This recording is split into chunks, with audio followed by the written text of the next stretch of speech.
katika Injili takatifu ilivyoandikwa na Mathayo. Utukufu kwako, Bwana. Wakati ule Yesu aliondoka huko akaenda katika sehemu ya Tiro na Sidoni. Hapo mwanamke Mkananayo alikuja kutoka eneo lile, akaita kwa sauti kubwa, "Unihurumie, Bwana, mwana wa Daudi. Binti yangu anasumbuliwa sana na pepo mbaya." Lakini hakumjibu neno.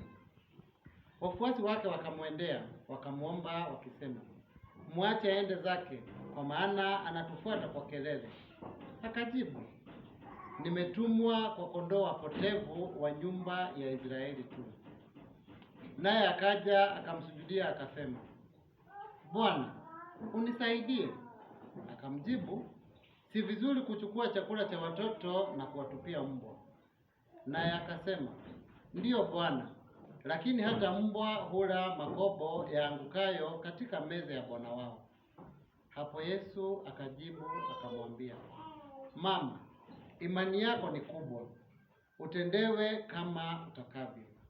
Tangu saa ile binti yake akawa mzima. Injili ya Bwana.